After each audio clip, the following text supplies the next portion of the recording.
Yaber has been kind of mischaracterizing their projectors. So in one of them, their E1 projector, they were advertising that it was an 18,000 lumen projector.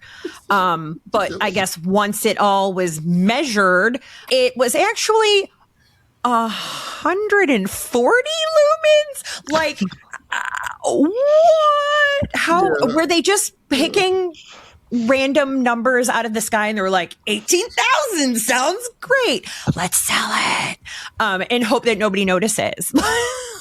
They had one that they listed at 1,600 that went down to 990. So they're all over the place. Freakazoid, what's wrong? Can't see anything. Sun in eyes. Must talk like this. On this episode, we discuss David Labuskes retiring, Apple versus Adobe, and fake specs. All that and more on EdTech. EdTech episode 138, Apple and Oranges. Hello, AV friends, and welcome to another episode of EdTech. As always, we have our panel of awesome higher ed AV professionals. Well, I should say today we have one of our panelists, Ernie Bailey. Hey, Ernie. Hey, Aaron. Glad to be here. And now we have Rob Rasberry. Hey, everybody. Hey, Thanks Rob. for having me. It's always great. Happy New Year, I guess I should say, right? So glad to be here. Yeah. New Year, kind of the same us. Yeah. We'll see how this goes. And today's special guest joining us for this episode is Lisle Waldron from the University of Trinidad and Tobago. Welcome, Lisle. Hey, y'all. What's good? Happy New Year. Yeah. So Lyle's been with us before. Yeah, I was going to say, Lyle's a welcome back. So. Right? Yeah. Glad to be So here. how has your year been so far? Your school year? I mean, it's... Well, somebody decided to start a PhD. That's kind of been happening. So it's interesting being on the other side of the desk. Let's just put it that way. And it's actually super surreal because I've gone back to school where I started my first days as a tech. So I'm now sitting in classrooms that I once ran, wild in managing tech and doing all kinds of cool stuff. So it's been an interesting inception type past few months. It's been weird. Right. It's kind of you get to have one of those full circle moments. Indeed. Completely full circle. Completely. Yeah. So, and today is the first day of the spring semester for my university. And I'm sure that everyone's either started their spring already or it's coming up soon. Yeah. We're going with ours now. So it's been going, well, some of the classes started the first week of January. So yeah. We're in big time. It's always interesting to see from school to school, like what they decide to do. Like we had a 2-week intercession between the holiday and the start of the full semester. But I feel like this year we're back almost a week early. Like typically we start the Monday after MLK Junior Day. Yeah. But this year we like jumped right from the holiday right into the madness of the semester. Yeah, welcome to my world. that's what we usually have to deal with. Yeah. So luckily, I have a team of amazing staff that are holding down the fort for me, so that I can do things like this. Yeah. Indeed. Well, okay, let's jump into the articles that we read for today's episode. This first one comes to us from AV Magazine on avinteractive.com. Dave Labuskes, CEO of AVIXA, announces his retirement. Mm-hmm. So, I mean, I know he has been CEO not quite as long as I've been like a member of AVIXA, but for a long time of it. Like, in this day and age of people kind of changing jobs quick and things, like it's amazing. It's great to see someone who holds a position for a long time and makes such a great impact. But so what will what will his legacy be for higher ed? I think, we've seen a lot in the industry, and like you said, he's been there a long time. He's been there since 2012. That's a long time for a CEO in any industry, I believe.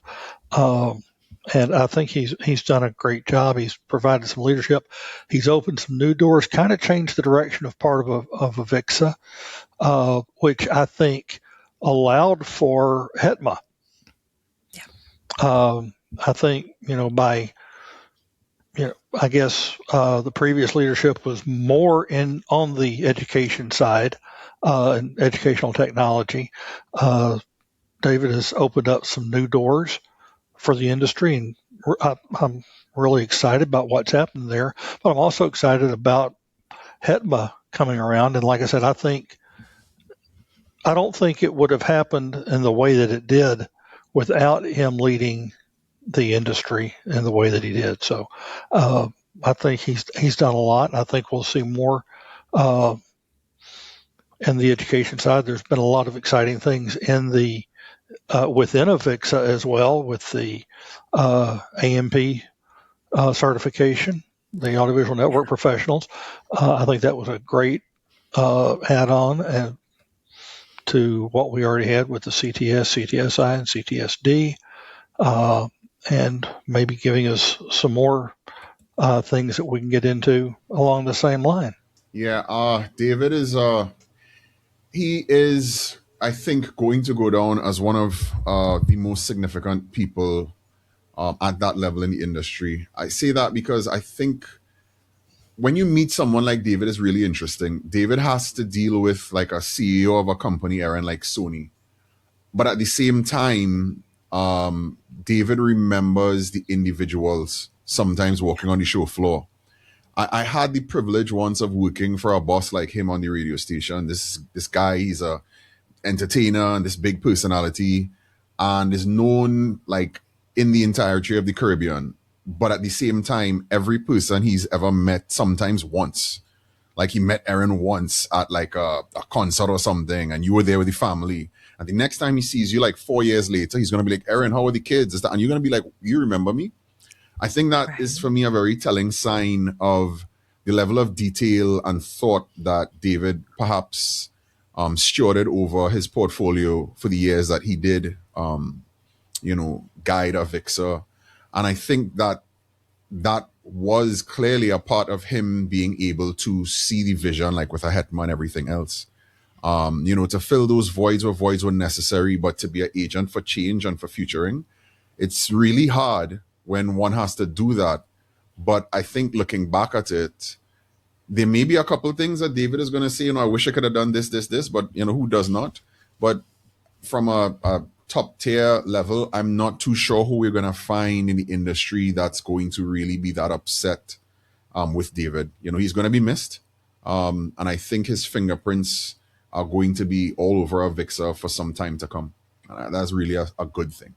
Dave Labuskes, he has this way about him, and it is just it really has helped HETMA get where it is as an organization, especially between supporting the PRISM scholarship and just all of the things that we do at Infocom that shed light on it. And it's been such a great partnership.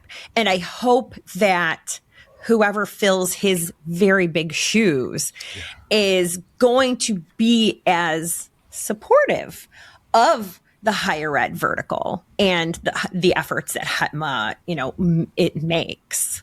It was always interesting because I'd been going to Infocom for a while, and then, well before it became AVIXA, and just to see the very evolution of how the whole organization changed and evolved. It was like sometimes these training sessions or certifications were sort of, here it is, we'll just go with it and see what happens. We'll have some interesting subjects and stuff like that about technology. And then as he came in and made it evolve. It became an integral part and a necessary part of what AVIXA does with certifications, trainings, sessions, all kinds of demonstrations, these kinds of things. It was amazing. And I'm sure, it's been said before, inclusion, diversity, also, like you said, Aaron, recognizing the significance of the higher ed peripheral was very important. And you could just see the change, that happened over the years that he was there. So, yeah, he's going to be missed. Yeah, because I'm thinking back to those Infocoms, early 2000s, us with the education badges would kind of just walk around Infocom and be like, but I think, under his leadership, our vertical has really gotten much more attention. I mean, Aaron, in greatly positive ways. And I'm saying this again as the small school and as an international small school. By the time I got into the Infocom cadence, it was like 2007. And there was still that, you're right, there's that feeling of you have an education badge and you are not being taken seriously, right? Especially by the heavy hitters. And somewhere in some meetings with somebody, probably David, when that transition came, as Rob said, it's made clear to them that these people matter too. So even in that pre-HETMA iteration, I remember the whole EduCom, line, and then a fight to maintain it through the EDTech years. So I think one of the things, again, to his credit, specifically to higher ed, I think he's seen all as equal verticals that all deserve focus and attention. But I think for reasons that maybe one day he'll share in his memoirs, he will say why he's had a special, place in his heart for higher ed. And he's done such a good job, just, standing behind it. So, yeah. Yeah, it's funny, and Ernie, you might be able to remember this. Do you remember EduCom, Ernie? I do. Fun. Oh, okay, all right. So EduCom it was like, there was EduCom and Infocom. Mm-hmm. Yeah. And so a lot of us would sort of like swing over to EduCom, even though it was about at the same time. Yeah. So you sort of had to hop back and forth, and then EDTech came and it sort of evolved that EduCom.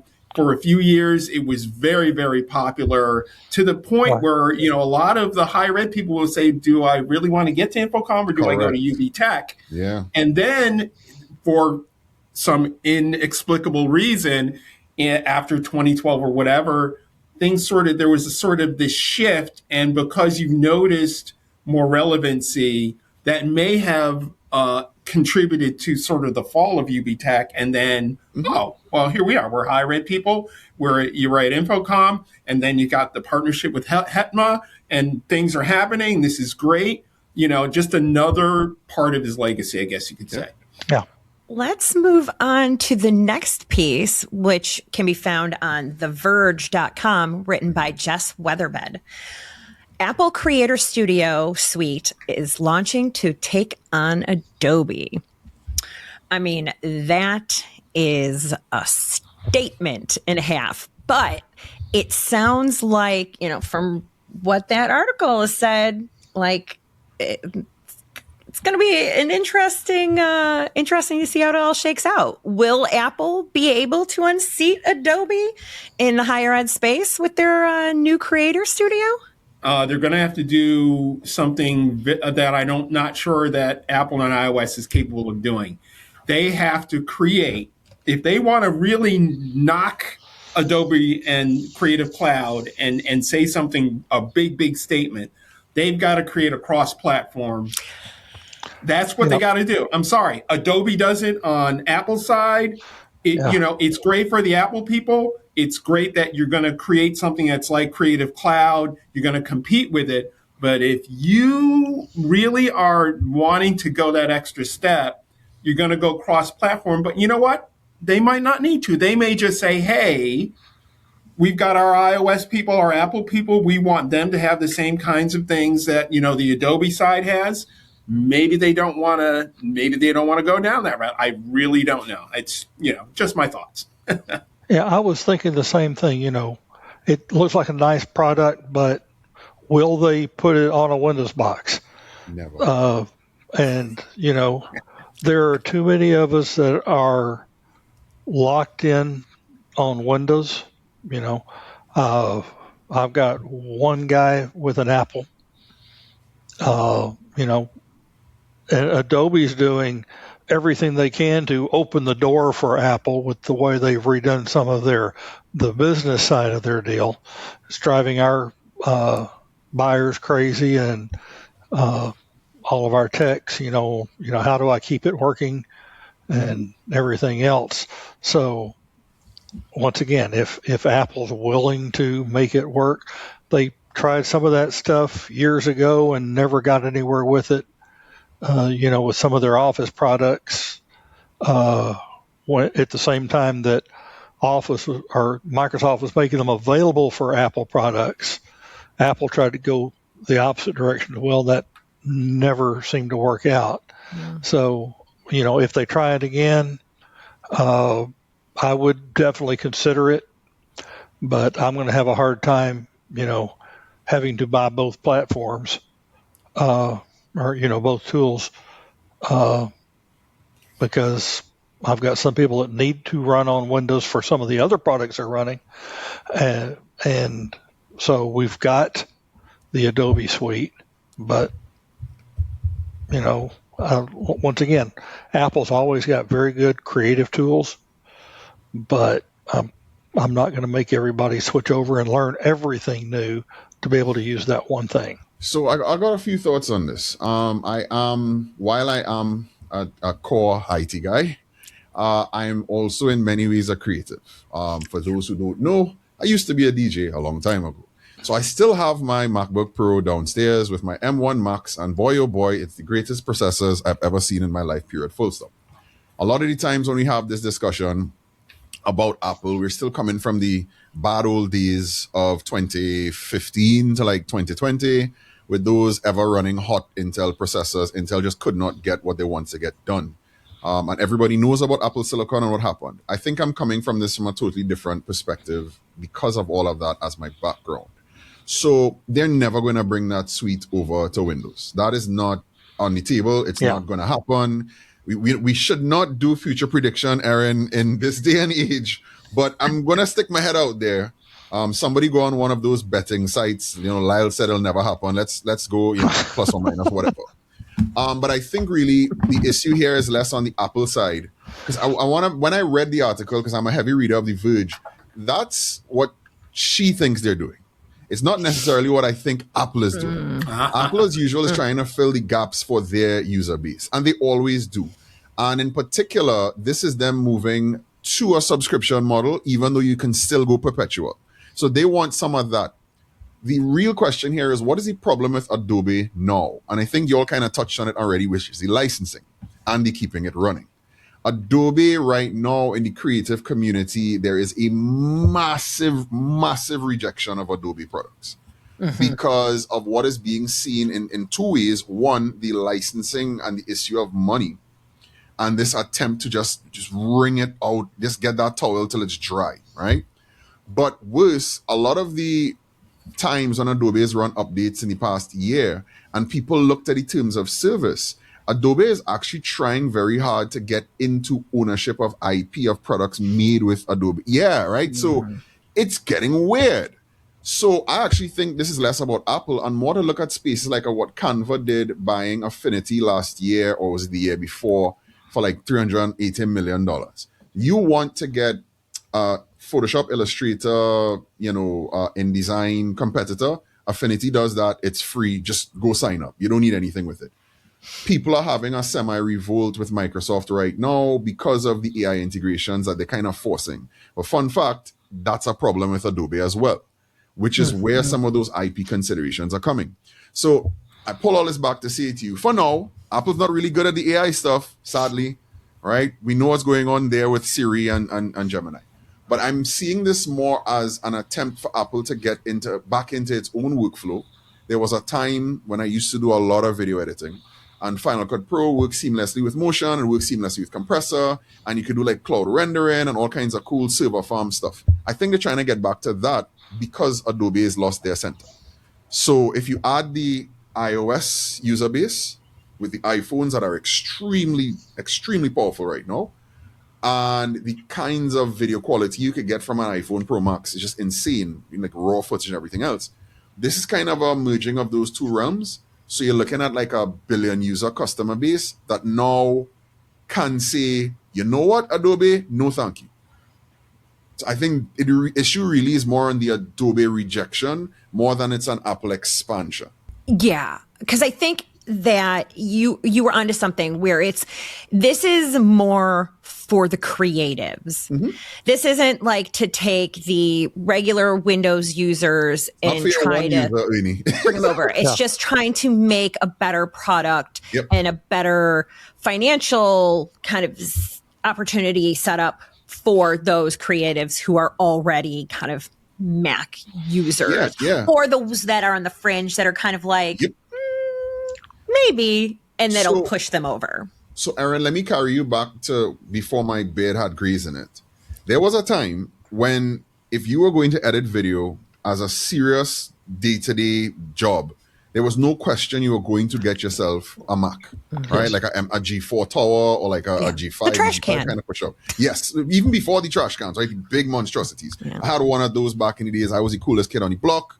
Dual 32-inch monitors, like serious nerd stuff, right? Like readeries and all that good stuff. The only other competitor on the Windows side was if you bought a turnkey Avid rig. In those days, you could spend a couple, $10,000, $20,000 on an Avid Windows rig. But then the question would keep coming back. It's like, well, why am I spending all this money on a Windows rig when at the time, I want to be fair, Windows really did not do well with media.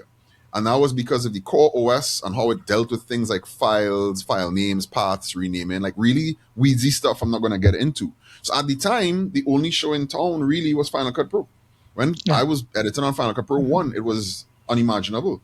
The kinds of things we could do. So yeah, you're right. I'm not sure that this conversation is for Ernie's users outside of the one person with the one Mac. Right. It's definitely for that one person. And we probably are not going to have a ton of licensing things because it's just that one person. But for everyone else, well, where do you want to go? Some people are going to run off to DaVinci Resolve and other kinds of apps like that allow your workstations, allow your video editing to happen without getting locked into that ecosystem. The one thing, to close this off, the one thing that Adobe has in their corner, bar none, is the ability to take a Photoshop file and stick it over here and vice versa on an audition session and put it into a Premiere. Great. Cross-compatibility, fantastic.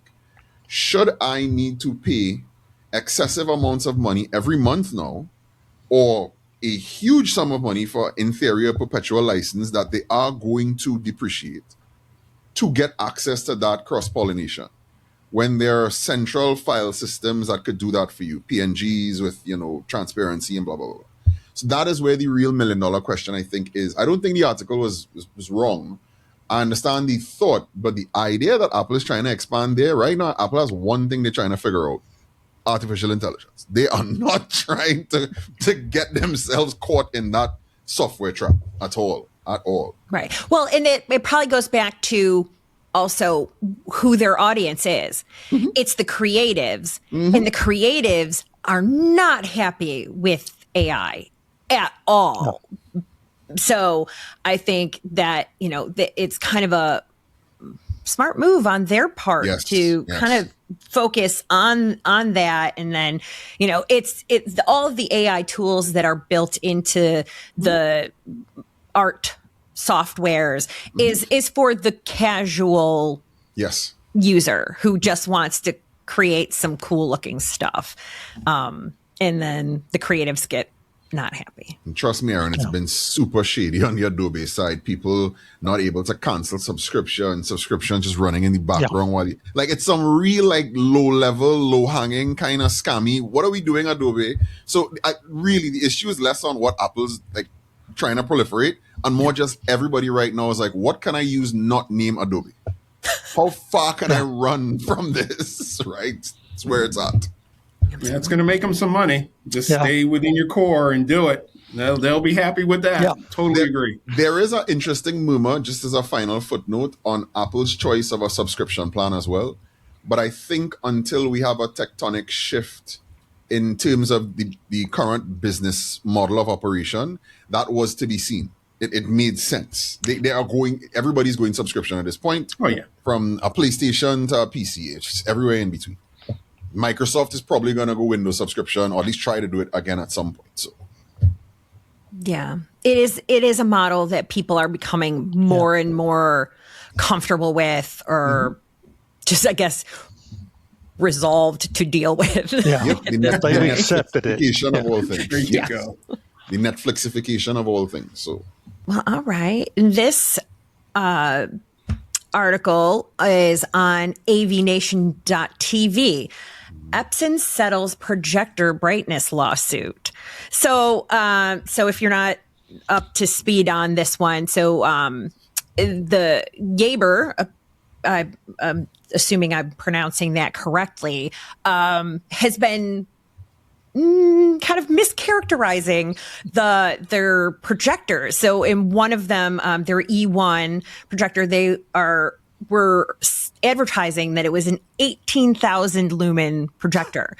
But I guess once it all was measured to the ISO standard, it was actually 140 lumens. Like, what? How were they just picking random numbers out of the sky and they were like, 18,000 sounds great, let's sell it, and hope that nobody notices. But like, how?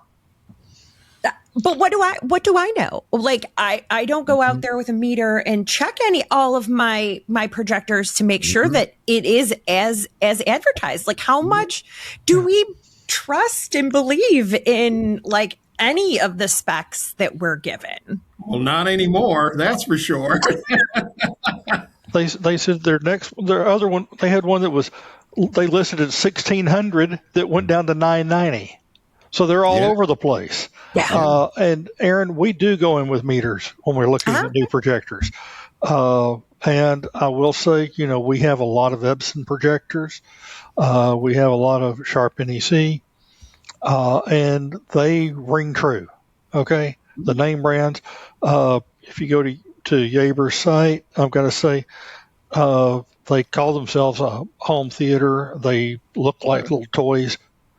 I'm not, I wouldn't be looking at that as a product for our campus anyway. But yeah, when we look at the name brands, the known ones, our meters ring out, exactly, or real close to what they say. There are environmental differences, I understand, but going from 18,000 to 140, no, thank you. It was so comical, Aaron. It was when I was following this for like however long it's been going on. I was like, this is kind of ridiculous. I don't know, maybe it's our former British ties, but I've always pronounced it Gabor. I think I'm probably wrong. I'm gonna go with your version. So forgive me if you hear me, I guess, Frenchify it a little bit, Europeanize it. I just like butchered Englished it. We forgive Americans for a lot of things. That will be one of them. So it's fine. But the thing about it to me that was crazy is, I think Ernie, finger on the pulse there, this has nothing to do with us. This is not a higher ed thing. It's not an integrator thing. It's not an enterprise thing. This was for a guy who converted his basement into his home cinema. And his buddy down the street had 20,000 lumens. So he needed to find 30,000 lumens because bigger number, more macho. So they came along and said, 1 million lumens. It's nice, right? It's got 1 million lumens. So I don't think this was a us thing, which is why Ernie's right, it's not going to impact us. But when I was following this for the year, I've always said to myself, Aaron, that there's a thing, like, I like cars. How do I actually know that is a 4-liter engine in there? They told me it was a 4-liter. And when I asked my magic elves to go in the engine and measure it for me, they said, it sounds like a 4-liter, but it's really 3,998 cc's. I don't know. So there's a point at which, Ernie's right. I'm happy that he's going to go measure it, but I have to have some faith in my manufacturer. And this is where, again, we'll come back to, I don't want to just go establish brands because they can mess this up as well. Right. But I think with Epson looking at Christie, looking at, Sharp, NEC, looking at Sony, it's kind of like the Spider-Man meme. We're just waiting for somebody to mess it up so we could go, aha, and get their market share kind of thing. So I'm fairly certain, nothing's fairly certain anymore. I'm fairly comfortable saying to myself, if I bought projector brand X from established company Y, that it's going to hold the fort. It's going to be as close to advertised as possible. And hopefully it will maintain that for more than a week and a half. Because I'm sure, Ernie, if you go back in like 2 weeks later, it's going to be like 4 lumens less and then 10 and 15. Do any of y'all remember the old projector shootout we used to do at InfoComm? Oh, yeah. And that was where we saw a big change, and we saw people living up to standards at that point when you walked in and you could see the Panasonic with one eye and the Epson with the other, and you could tell a difference when they both had the same specs up. The next year, everybody was sticking to the standards. And everybody was firing clubs. Or they weren't in the projector shootout the next year. They didn't enter anything if they weren't going to match the standard that was out there. And I think that you need something like that projector shootout or something on that order to keep these people honest. And if they brought in their 18,000 model E1 and put it up next to the like I've got an Epson 22,000 lumen projector. Let's put them side by side and see the difference. My 22,000 lumen projector requires 240 volts and 4 people to lift it up on the counter. It better be up to spec then. There are 18,000 lumen. One will fit in your pocket. Yeah, right. Yeah, you're kind of like that's a kind of a dead giveaway. Yeah, for those who know. I mean, it's scary that somebody would do that.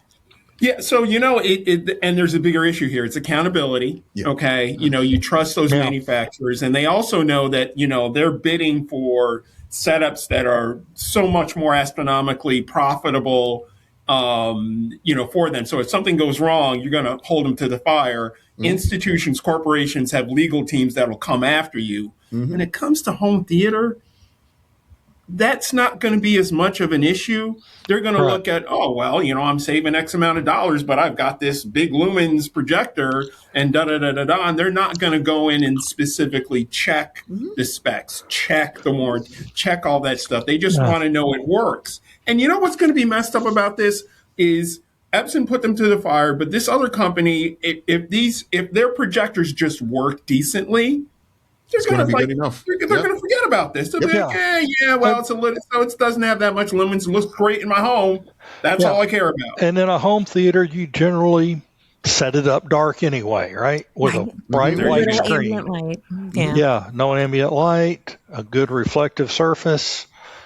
You can make a lot of projectors look decent in that situation. And you're watching,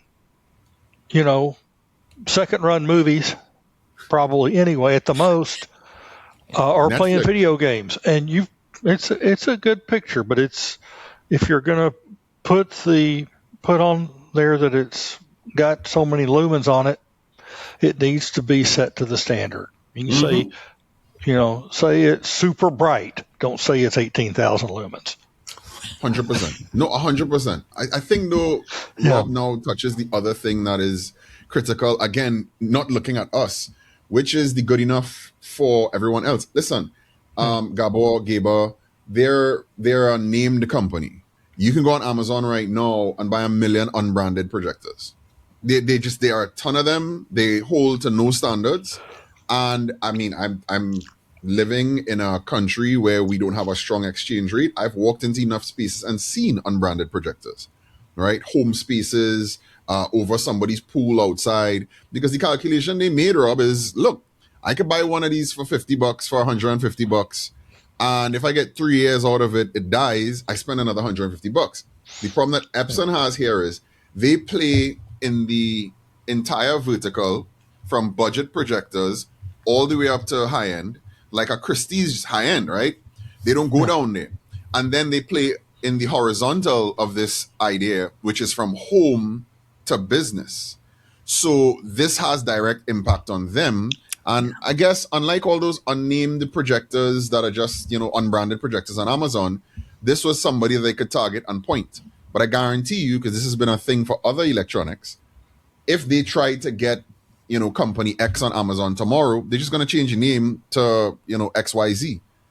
And it then becomes a whack-a-mole that nobody could do. So maybe they got some more awareness from that demographic of customers. But I would hazard that for the basement guys who are not going THX because they don't have like a 50-bedroom mansion, Ernie, they don't care. Yeah. You're just going to swap it out and get another one. Sort of like, and I hate to say this, and people, now I'm going to get in trouble for saying this. I know I am. He says in advance. When instructors buy Amazon adapters for $2 or $3 and then connect it in and wonder why half the time it doesn't work. Yeah. Yeah, you're going to get in trouble because I have one of the greatest $2, it was not $2, Amazon adapter ever in the history of adapters. So much I've bought 4 more of them and I've almost standardized on them fully personally. So it's great. Oh, there you go. You're in trouble. But I would hope that the specs of it isn't over promising what it's going to do. yeah, right. That's with everything. There you go. There it is. Truth in advertising. Like The root issue, a 900 lumen device saying at 20,000 lumens. Yes, it does not do that. I promise you it does not do that.